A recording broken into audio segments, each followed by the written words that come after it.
Hey, what's up? It's Jim, and today I'm going to talk about the film Teenage Mutant Ninja Turtles 2: The Secret of the Ooze from 1991. Teenage Mutant Ninja Turtles 2 is always been considered the crappier, more fun, more kid-friendly sequel to an already kid-friendly property. It's, even when I was a kid, the more fun movie, and although a lot of people have a soft spot for Secret of the Ooze, it's never really had the great reputation of the first film. Even when you're a kid, you knew it was the more kid-friendly film, but the thing about it is I was like 7 or 8 or 9 when I watched this film, so them making a Teenage Mutant Ninja Turtle film already more kid-friendly was like actually right up my alley at the time. That's of course going to appeal to my demographic. So in a way, they kind of got away with it. They didn't really, because this made about half of what the original made, and the one after this actually made half of what this made, so it kept declining pretty steadily after this one, but it's still kind of a good time. A little tradition I have personally is every time I watch one of the Ninja Turtle movies, I buy myself a Little Caesars hot and ready pizza and chow down on some pizza while watching them and reminding myself how much fun it was to rent this movie from the video store and watch it. And I do have good nostalgic feelings towards it, but it really doesn't age well when you're not a kid. It worked, and they kind of got away with this probably more than they probably ever should have in their key demo, because I don't remember anyone not liking it at the time. I remember people really liking it, well, kids at least, really being in love with it and quoting all the lines and talking about like walk the doggy with the yo-yo. It was kind of a seminal big movie for that age group, especially when it came out. I didn't see this in theaters, I saw it on home video, but a brighter, more sequel heavy, fun movie is of course something you're gonna like when you're in early elementary school, so you kind of just let it go. This is kind of shows where the Ninja Turtles were going, more and more away from the comic book and more interested in the cartoon show, which you can even see in the most recent Ninja Turtle movies. They're far more interested in the cartoon show because that's how most people know the Ninja Turtles rather than the original source material, which the first movie was more interested in. This movie is more kind of weird because it's like definitely a sequel to the last one. It takes place what feels like directly after the first one, but not exactly directly. It's not clear how much time has passed between the two. It just really feels like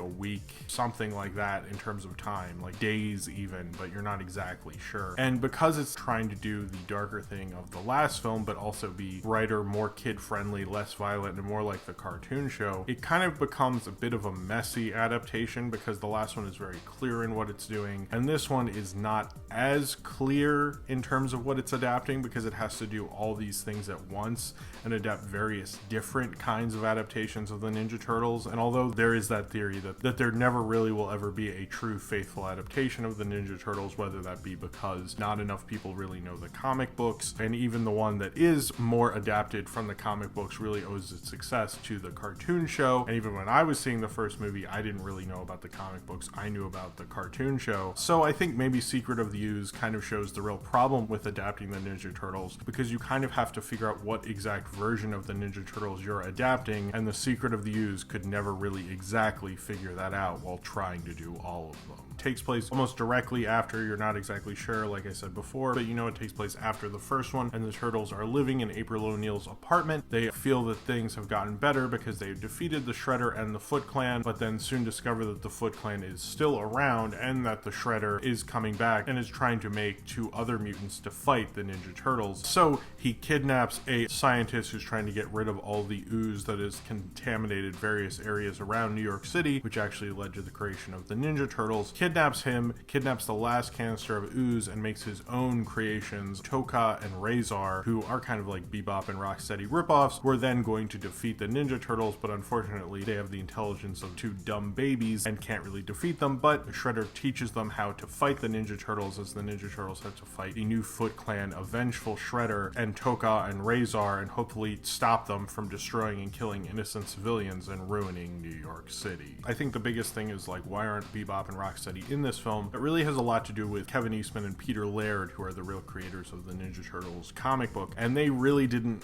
want Bebop and Rocksteady in the movie because they were not in the comic book originally. They were actually created because when they had a deal with Playmates to make action figures, Playmates says they need more characters to make action figures of, and so Eastman and Laird came up with Bebop and Rocksteady, and then they were actually introduced and given stories in the cartoon show, and they didn't really want that. They wanted to keep the movies to have more to do with the comic book rather than what the TV show was doing. But producers of this film, Golden Harvest and New Line Cinema, wanted this to be more like the cartoon show because, in all honesty, that's probably why most people were seeing it. So Tokka and Razor had to be created to appease Eastman and Laird because they really were not having it, which probably makes sense that they can be in a movie now because Kevin Eastman and Peter Laird sold Teenage Mutant Ninja Turtles to Nickelodeon, and so thus Teenage Mutant Ninja Turtles Out of the Shadows could happen the way it is because they were involved, because they didn't want those characters in a live action film. And so you get these two characters who are ripoffs, and although the designs are interesting, I guess, they're a little odd. It's pretty clear even at the time, a lot of people thought they were Bebop and Rocksteady if they were dumb enough, because it feels very much like that, and Bebop and Rocksteady are kind of like the dumb henchmen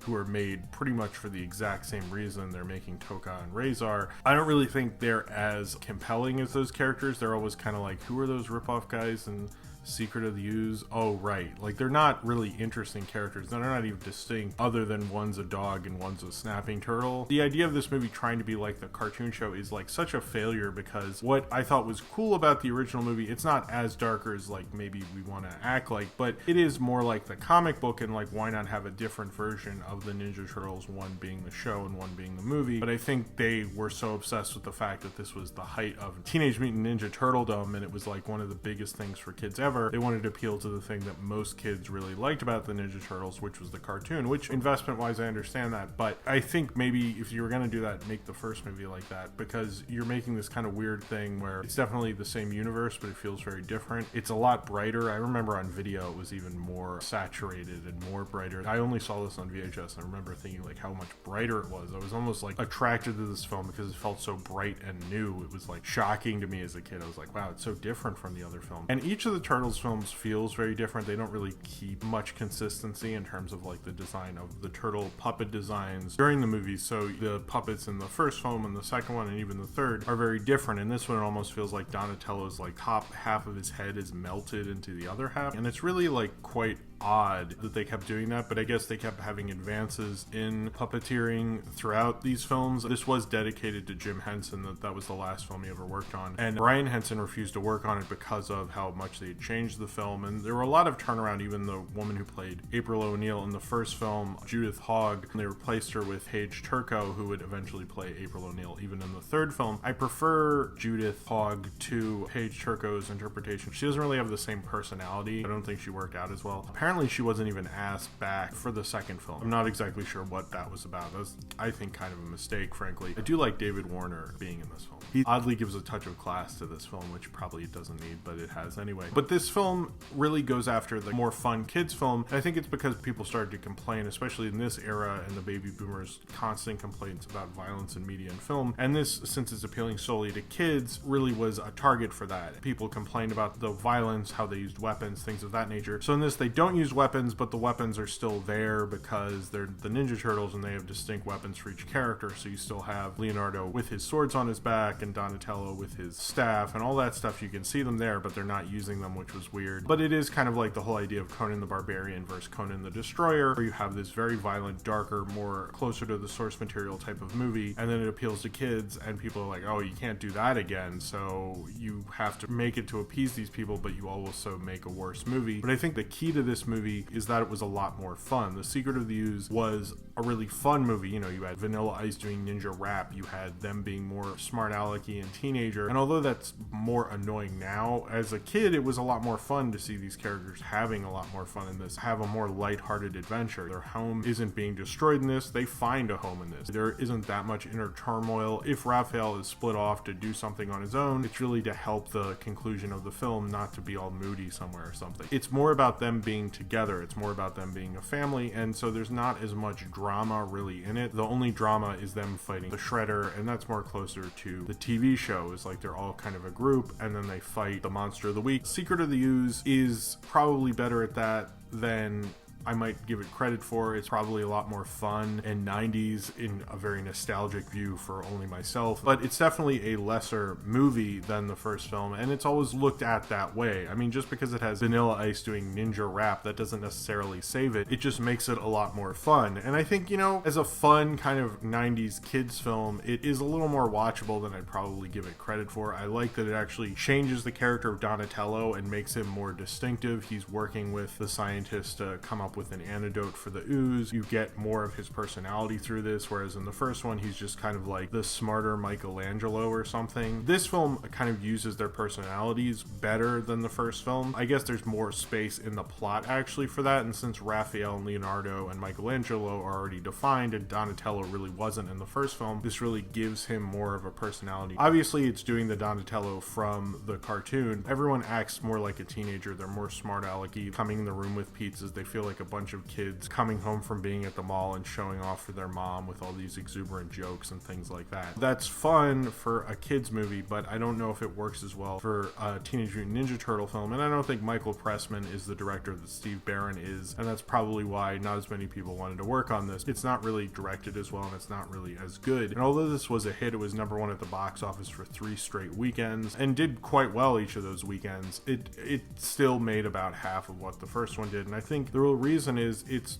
doing the Conan the Destroyer thing. It's being more of a kids film, and the thing about the first one, it was this darker, different take, and they're taking that away from it. They're taking the distinctive thing that made this different from the cartoon show and going like, well, no, but this needs to be more like the cartoon show. And it almost missed the point of the original film and turning the rest of the franchise, at least this franchise of Ninja Turtles, and definitely the current one, more into how people understand the Ninja Turtles. And maybe, you know, that was what the audience wanted, but I don't think it made for a better movie, but it's still a fun 90s kids Ninja Turtles movie. It's hokey, the fight sequences are hokey, the ninja rap thing is cheesy and stupid. It's like very cheesy, dumb, stupid kids movie of the time, but I still kind of enjoy it for whatever reason. I don't hate this movie. I probably, in all honesty, should, but it was fun to just put on one afternoon, eat some Little Caesars pizza, and be hot and ready, all for the Secret of the Ooze movie, and watch them. There's not really much of a secret of the ooze other than they realize where the ooze came from, even though in the comic it's actually made by aliens and then made by a corporation, and they were going to do that, but they were going to make it more connected to the aliens, but they decided not to do that because that wasn't in the cartoon. Maybe nowadays people can understand different adaptations of things. I think at the time they were both looking at where the money was and misunderstanding what the right kind of adaptation for this Ninja Turtles movie franchise was rather than the cartoon show. Teenage Mutant Ninja Turtles 2 will always kind of have a space in my heart, and I'll always have a soft spot for it, and I'll always really like seeing Ninja Turtles 2 Secret of the Ooze every now and then, but it's not my favorite. It's definitely not the best Ninja Turtles movie, and it kind of reminds you of what's so cool about the comic book versus the cartoon show, and it also kind of makes me go, well, why don't I just watch the cartoon, which was airing at the time and was a lot more fun and really understood what it was doing a lot more with those characters more than this movie does. It ends up having cheap knockoffs of characters from the cartoon. It's not exactly being the kind of sequel everyone really wanted from the first one, and it ends up not exactly doing a lot of things right, but it's fun enough and cheesy enough and silly enough that you kind of are just sort of, or at least I was while I was watching it, was sort of okay with it, but you're just kind of watching it as a dead glare, watching this brighter lights of a movie kind of seduce you and make you enjoy it while you're watching it, even though you know it's kind of failing on all the fronts it's really exactly trying to do, but it's at least fun while it's floundering, just like it's sort of okay to listen to ninja rap unironically, but not really enough for me to think about this movie or for anyone to enjoy this movie more than a nostalgic kind of fun trip down memory lane.